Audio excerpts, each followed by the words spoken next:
Well, this is a really tricky issue, and the word genocide is often used. I think the concept of genocide is actually a sort of deplorably slippery one. If you look at the United Nations definition of genocide, it simply talks about the intent to exterminate an entire population. And of course, that can be read in all sorts of different ways. I think myself that, it is such an extraordinarily extreme category that it has to be reserved for not simply in places where there's any intention to exterminate an entire population, but where there's actually where this comes frighteningly close to actually happening, such as, of course, in the genocide of the Jews and the Roma in World War II, or the German genocide of the Herero and Nama peoples in Southwest Africa in the early 20th century, or in Armenia in World War One at the hands of the Ottoman authorities there. I think that if you are going to accept this much more restrictive definition of genocide, the Vendée is very hard to call a genocide because there was no attempt to define the population of the Vendée as a distinct people. Yes, they would say we are exterminating the region, but the region would be defined as counter-revolution.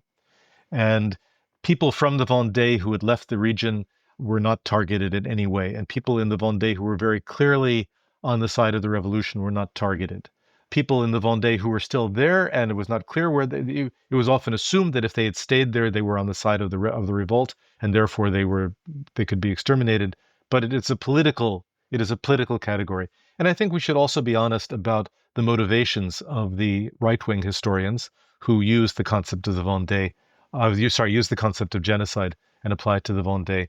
The word was first used by Reynald Secher in his book of 1986 called Le Génocide franco-français, la Vendée vengée. Secher was a man from the extreme right. He was writing this book at precisely the moment, and it is no coincidence, precisely the moment when the French were beginning to confront in an honest way the role of the French state under Vichy and the role of the French population in actually actively aiding the Germans in the Holocaust and the Shoah of the Second World War.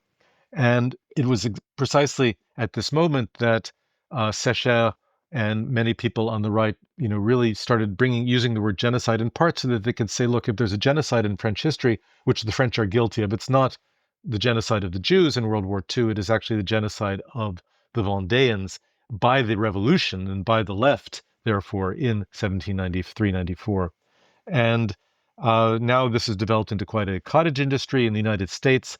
You can see videos that circulate among ultra-right Catholic circles, which say this wasn't simply an attempt to commit genocide against the Vendée, it was an attempt to commit genocide against Catholics, which takes it obviously one very, very large step further, given that 99% of the French population at the time was Catholic. What were they going to do? Kill themselves entirely?